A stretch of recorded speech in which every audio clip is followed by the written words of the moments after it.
When you read through the Old Testament, one thing is very apparent, and that is that God is a God to be worshiped. When you start off in the beginning, you have God with His creation, and His creation crying out to Him, and you have just this beautiful scene of God being worshiped and in unison. And then sin enters into the world and disrupts that, but really disrupts the presence of God with His people, completely forfeited for the sake of selfish desires. And then you kind of go throughout, and when you have monumental activities like the Exodus, where the people are saved from their Egyptian bondage and they're saved from slavery, then you have God meeting the people at Mount Sinai in Exodus chapter 19, and there He's going to give further instructions on the building of a tabernacle, a place where God could once again dwell with His people. And then after the tabernacle, this temporary tent of meeting that would travel with the Israelites until they got to the promised land. Then you have a kingship that is established and a royal lineage kind of set forth before the people. And from that, you've got King David, who recognizes that God is still dwelling in a tent, a very temporary place, and that there needs to be a permanent place for God to dwell on Mount Zion. And so David would command his son Solomon to construct this temple, a place of praise, a place where the people could come and offer up sacrifices to the one and only living God. And so the temple, Solomon's temple, became kind of this cornerstone among the Israelite people. This is where they would have feasts. This is where they would have gatherings. Jerusalem became the capital for the Jewish people, that this is where they would worship God. It was the center of their life geographically. It was the center of their life spiritually. And the temple represented much more than just worship, but it was a connection where God's Spirit could dwell with man's spirit. And we're going to talk a little bit more about that in just a moment. But then when you kind of keep on reading, or when you keep on reading through the Old Testament, you come to the prophets, and things aren't going so well for the people of Israel. When you look at Isaiah, for example, Isaiah chapter 1 opens up with basically God saying, your worship is a burden to me. You lift up your hands, but they're blood-stained hands. I'm tired of your new moons and the Sabbaths and the feasts and everything that you guys are doing. I'm tired of your worship. And it's because the people had completely forfeited God as a holy God, and they just kind of categorized Him with all the other gods. And these people were starting to blend in with the rest of the world in Isaiah chapter 5. And so God would condemn their worship and saying that you guys are just making this just another piece of your life and another piece of your skewed pagan theology because you've entertained all of these other neighboring countries. And so God, through the prophet Isaiah, would tell them, give them about 100 years advance of saying that the temple will be destroyed. And sure enough, in 597 BC, Solomon's temple is absolutely destroyed by the Babylonian army. It's destroyed, it's defiled. You have guys like Antiochus Epiphanes who show up, and they would boil pigs and then take the stew from the pigs and throw it all over the Holy of Holies. It was an absolute defilement of the temple. And they were in this Babylonian captivity for quite some time until you have Persia, who rises up and frees them, and Cyrus the Great, from Isaiah 45, a prophecy of great extremes, would tell the people, all right, you're free to go back to Jerusalem. And Cyrus didn't care if they had a temple. He didn't care if they worshiped God. And so this is where you have Herod's temple being rebuilt. And so when you read books like Haggai and Ezra and even Nehemiah, you have the rebuilding of the temple, the wall around Jerusalem from Nehemiah's standpoint, the law being read to all of the people from Ezra's standpoint, and from Haggai, who is kind of the spiritual coach for the people to get them moving on rebuilding the temple. And then sometime later on, Herod would come and refurbish the temple and make it bigger and make it better than Solomon's temple. And it was more ornate. There was more valuable marble placed in the temple, and it was something to behold whether you believed in God or not. This was a place that you could go and recognize that it was a holy and sacred place. And so this is where we find ourselves in the New Testament, in the gospel accounts, is this temple. This is the temple of praise where God would be worshiped. This is the temple of praise where the people could finally find communion between their spirit and God's spirit. It was a place where the two could connect and find harmony. And when you have this temple, it was very easy for the people to get a little bit distracted by how great and how grand and how magnificent this building was. And if you were here last Sunday night, we talked about what are some of the things that may indicate I'm taking worship a little too casually. And just kind of by way of review, number one, have I minimized God? Have I made God, according to the Hebrew writer, just another facet of life rather than being God of my life? Rather than being Lord and Savior, have I made him just a hobby or something that I entertain sometimes or something that I like to go to worship sometimes to make myself feel good? Have I become acclimated to God's presence? The Hebrew writer spends quite some time talking about the heavenly realm and how there are angelic hosts around. There are the souls of the righteous made perfect, those who have gone on before us. Contextually, Hebrews chapter 11, those who have now received their reward. And you have all of this taking place before God and before Jesus, and now we get the opportunity to stand or to sit before God and to sing his praises and to pray before him, to remember his son's sacrifice, and then to give of our own means and to study Scripture. We have all of these different ways that we worship in this heavenly realm. And then number three, have I taken salvation for granted? Sometimes when I'm used to something, it just becomes an entitlement. When I've gotten used to my salvation, I start to think that this is something that I deserve. This is something that I own. And rather than being grateful for my salvation, I become entitled to my salvation. Number four, is fear and awe absent from my worship? Hebrews chapter 12, verse 28 and 29 is very clear about how there has to be some essence of fear and awe in our worship, because we recognize that we are worshiping the God in heaven. It's a result of us knowing who we are speaking to and who we are praising. And so when you take last week's lesson of, am I too casual in worship, and pair it up with this idea of the temple, and pair it up with how the Jews would come to this geographic location and they would make their sacrifices, and all the sights and sounds, everything that came out of this temple, it would have been overwhelming. It would have been overstimulating to see everything going on at the temple. But then as the Jews would make their pilgrimage back to their hometowns, whether it was Caesarea or whether it was up farther in Galilee, they would remove themselves from the temple. And the temple served as this place where they could come and worship God with fear and with awe. But then there is an essence at the temple that didn't solve all things, because there is a certain part of the temple that had its faults. Even though it was created with good intention of David saying that God needs a house to dwell with man, and God even affirming that different conviction, we have the temple established in Solomon's day, and it was this place of praise and sacrifice. And then even as the people came out of captivity, God instructed them, go and rebuild the temple. This was a place where he wanted to dwell with the people. But unfortunately, what happens throughout that entire time from Solomon down to Herod and even to the time of Jesus is the temple started getting abused. People started treating the temple as a place to do trades, as a place to do a transactional type of worship. And so I do think that there is an essence in which worship can sometimes become too professional. It's funny, this morning we talked about bitterness, and now we're reading the one time where we see Jesus visibly frustrated with the people. Mark chapter 11, verse 15 and 16. Then they came to Jerusalem, and he entered the temple, and he began to drive out those who were buying and selling in the temple. And he overturned the tables of the money changers and the seats of those who were selling doves. And he would not permit anyone to carry merchandise through the temple. So what's the background of this text?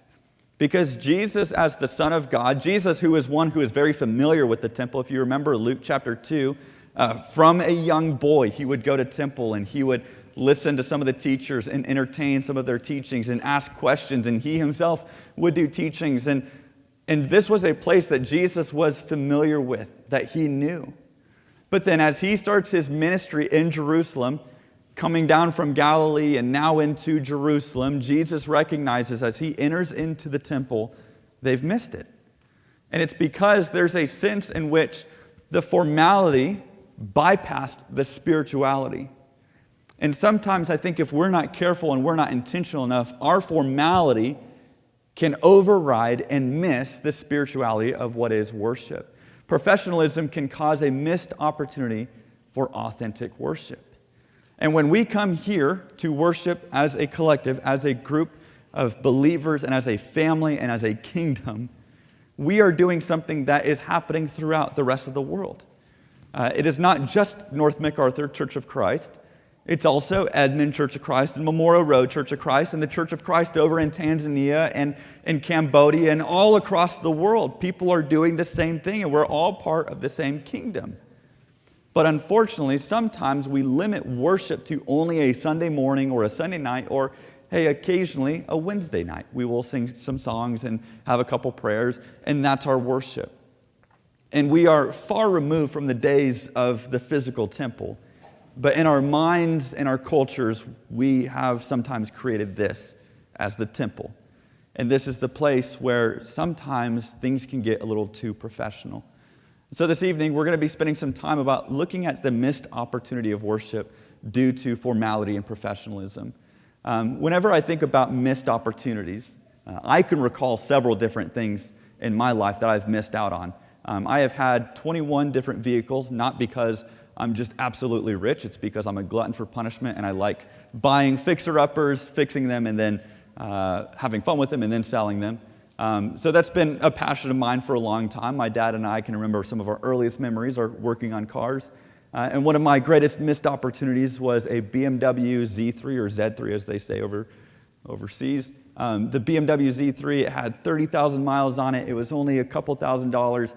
Unfortunately, it was right at the time that we were planning on moving from Colorado to Oklahoma, and we already had the U-Haul packed up. We had the dog in the front seat. And I looked at Natalie and said, I think I want to buy this BMW. And she said, I think you don't want to buy the BMW. And so I didn't. And still to this day, 3 years later, Natalie says, it's the one that got away, isn't it? And I said, yeah, it is the one that got away. I was never meant to be a convertible person, but hey, that would have been a great opportunity. But I missed it. I think one of the greatest missed opportunities was Netflix and Blockbuster. If you know what I'm talking about, then you would agree that this is one of the greatest missed opportunities in our country, at least. Just some background. So in the 1990s, we were all familiar with the VHS tape. Terrible medium of media. But then, as if things couldn't have gotten worse, I prefer a VHS over a CD or a DVD because one little scratch and that thing is just worthless. VHS, man, you could throw it against the wall and it's still good to go. So Netflix decided, hey, let's take something and put it through a system of unreliable transportation like the mail, and then have things all scratched up, and then people can have their movies. And so Netflix started a business of taking movies and sending it to people's front doors. And if you were ever one of the first customers of Netflix, you know the absolute punishing disappointment when you get that movie out and you're ready to have movie night. You've got popcorn, you've got some Cokes lined up, you're ready for it, you've got the pizza, and you pop it in and it's scratched and it's terrible. Well then, in 2000, we have what's called the dot-com bubble. And this is where the internet started to rise in fame and advancing in technology. And so then streaming started to become a thing. And so less people were interested in DVDs or movie formats of this way, but Blockbuster still seemed to be rocking and rolling. Oh, Blockbuster, how I miss you. And so you have Netflix who says, hey, we're about to go bankrupt. We need someone to help us out. We need someone to bail us out. So they go to Blockbuster and they say, hey, we're willing to sell Netflix to Blockbuster, merge the two, and we're only asking $50 million. Blockbuster at the time laughed them out of the corporate room. Well, that $50 million is now worth $395 billion. Missed opportunity. And you think about, that's a fun and relatively cheesy example of missed opportunities. We all have missed opportunities in this life where, oh man, I could have, I should have, I didn't. And coulda, shoulda, woulda doesn't mean anything in today's world. You have missed opportunities, and sometimes we miss an opportunity, the greatest opportunity. Not something like Blockbuster or Netflix. We miss an opportunity for our spirit to connect with God's spirit in worship. And we miss it because of formalities.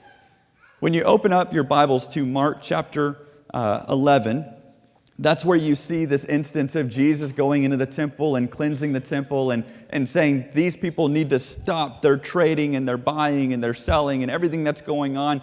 They've turned this place away from a house of prayer and they've turned it into a den of thieves. And Jesus condemns everybody.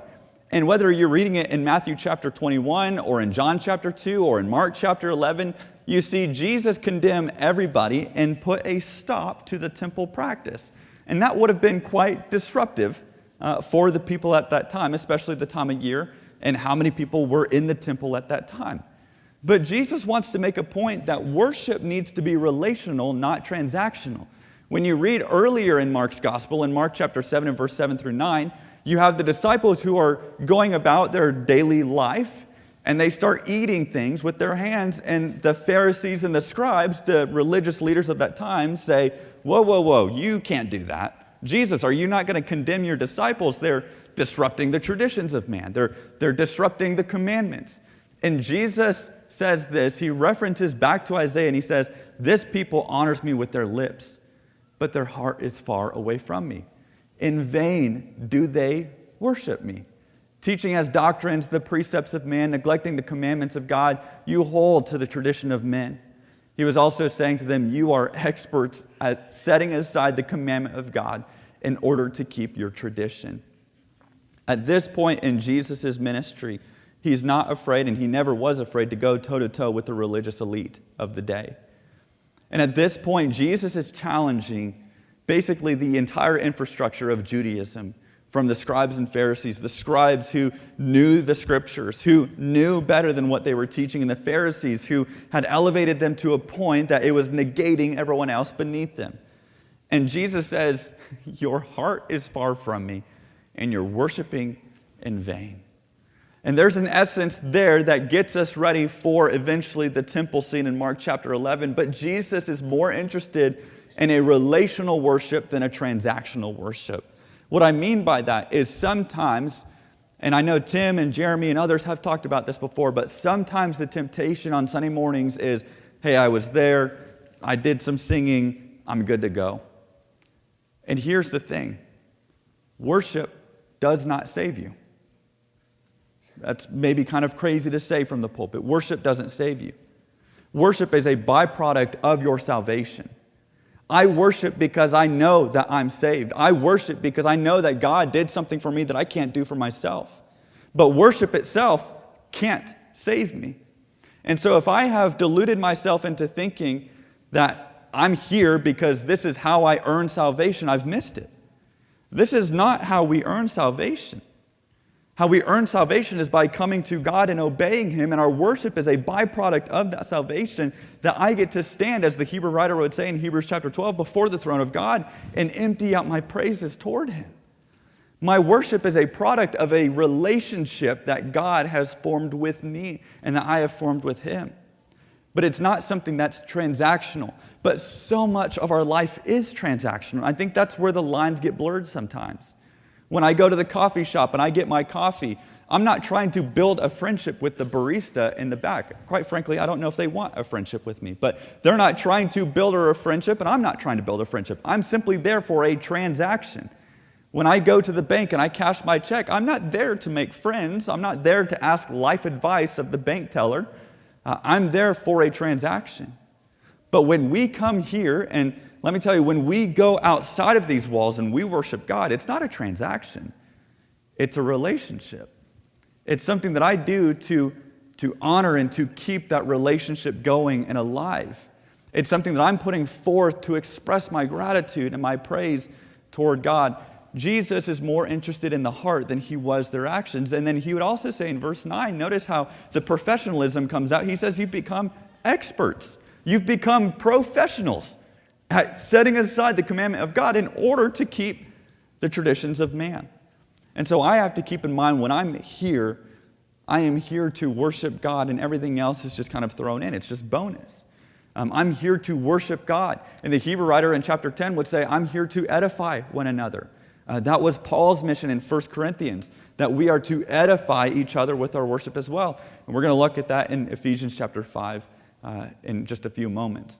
But also, number 2, worship is an opportunity to be faithful and not seasonal. Both Gospels, Matthew and Mark, when you look at the pericope in which we find Jesus going to the temple to rid it of everything, what you find is Jesus shows up to a fig tree before he comes in the temple. And this has been a very peculiar text to many people.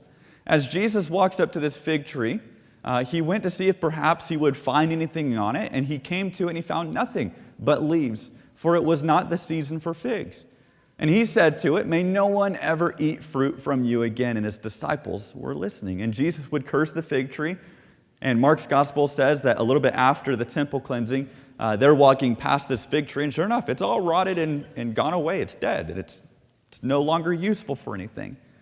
But then you have this weird story that sandwiches Jesus cleansing the temple. And it's probably because when Jesus showed up to the fig tree, it had leaves. That's what Mark tells us, indicating that even though it's not the season for figs, it's still showing that it's producing fruit. And yet, out of his hunger, when he shows up to this fig tree for fruit, knowing that it's not the right season, there's nothing there. Noting that the temple, it looks like it's bearing fruit. It looks like it has really good things to offer, but when you show up, there's nothing there. There's no substance. Outwardly, it looks great, but internally, it's not there. And so Jesus is looking for those who are faithful, not seasonal. Not someone who looks the part of going to a Sunday morning worship, but someone who is living the part of that they go to a Sunday morning worship or Sunday night worship or whatever worship service you have. Jesus is looking for those who are living their life in accordance with his word throughout the rest of the week. That we are bearing fruit. I love how Paul says that when the Spirit is dwelling in us, we bear the fruit of the Spirit. It's the things that we do that represent God in us and God's Spirit in us.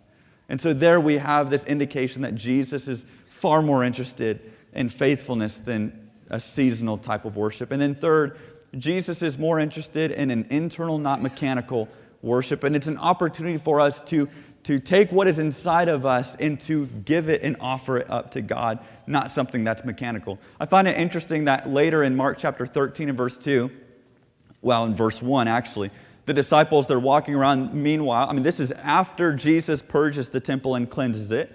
The disciples are walking along and they look up at the temple and they say, "Isn't this just an amazing building?" And sometimes you think, guys, you missed it. Jesus just said that this temple is for worship. Who cares about the building? But the disciples were still concerned about the building. Isn't this an amazing building? Look at the stones. Look at the architecture. Boy, when Herod refurbished this thing after the captivity, he really made it nice. He made the gold doors shinier. He made the marble more pure. Everything in this building is just amazing. And Jesus' response was such a backhand to that. He said, "Do you see these great buildings? Not one stone will be left one upon another, and it will not be torn down." And guess what? I've been to Israel. I've been to the Temple Mount in 2018, and Jesus was right. The thing was torn down by the Romans. Not one stone was left after another. It just completely wiped out. But in the same discussion in John chapter 2, Jesus answered them, and he said, "Destroy this temple, and in 3 days I will raise it up." And the Jews said, "It took 46 years to build this temple, and you will raise it up in 3 days?" But he was speaking of the temple of his body. Jesus is not concerned about the mechanical aspects of the temple, of the building. He's not concerned about the physical aspect of this building. He's more concerned about the internal parts, how things are worshiped, how God is worshiped, how we worship God both in truth and in spirit. That's what he's concerned about. And I think this is where a very profound essence of why we sing a cappella comes to light.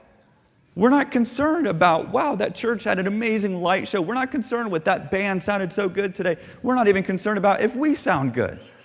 We're concerned about the worship that's happening here because things are internal, not simply mechanical. When God called us to be worshipers of him, and when we look at the New Testament, we see people worshiping in jail cells. We see people worshiping in homes. We see people worshiping in the streets. We see people worshiping in the temple. They're worshiping all over the place. It's because God's not concerned about the building. He's concerned about the individual and how they worship. And the intent of the heart of the individual and how they worship. And that's where we find ourselves with this idea of sometimes we get too caught up in the formalities of things. Wow, worship really ran smooth this morning. Oh, there's a slight hiccup. Oh, I don't know. There were a couple songs in there that I didn't really care for too much. God is not concerned with those preferences. He's concerned about the truth and the spirit of how we worship. And that is by New Testament example. It's by following the pattern that the apostles and the rest of the early church set up for us. And that is to do so, yes, in an orderly fashion, but also from our heart. When you look at Ephesians chapter 5 and verse 19, he omits the use of instruments, but he says that you are to be singing these songs and spiritual hymns in your heart. Again, it's more internal than it is mechanical. And perhaps that's one of the greater arguments as to why we do sing a cappella. It's because everyone can be involved. It's because it doesn't place an emphasis on the stage, it places an emphasis on self. When we miss out on worship because of the formality, we've missed an opportunity for our spirit to connect with God's spirit. The greatest opportunity that we have in this life. It's not about the building or how impressive it is. It's not about the size of the church or the number of baptisms in a year. It's not the size of the contribution. It's not about the fine jewelry or fancy suits. It's not about the seamlessness of the worship program. None of that matters if our spirit is not connected to God's spirit. You see, we are made up of two different entities, the spirit and the soul. The soul is who you are, and the spirit is how you are. Spirit, pneumatos or pneuma, the Greek root word there, is simply life force or animation or moving force. When Jesus died on the cross, he gave his spirit, his life force, to God. When we have ourselves here, God gave us a spirit, but then God also has his spirit, the other Godhead of the other person of the Godhead. He has his spirit, and that spirit is what we connect with when there is true worship. Romans chapter 8 and verse 26 says that the Spirit groans inwardly with groanings too deep for words when we don't know how to pray or not know how we ought to pray. There's a connection of the Spirit. When we sing to each other and when we sing to God, we are doing so in our hearts with God's Spirit. And there's this essence of when I worship, it's spirit to spirit. And I can't miss that just because of a transactional worship. I can't miss that because of a seasonal worship. I can't miss that because of a mechanical worship. Worship is this opportunity where I find myself connecting with God. When you look at the temple, what you see is a grand building and maybe a symbol of how the Jews operated on a physical presence of God with them. Unfortunately, it didn't work. When you see Solomon's temple, it was destroyed because the people had abandoned God. Even a geographic location, a special location, one that was filled with grandeur and beauty and these physical things, they still wandered from God. And then if they didn't learn their lesson from that, then they rebuild the temple. Herod refurbishes the temple, and yet when Jesus shows up in the first century, they still missed it. The temple still didn't help them any.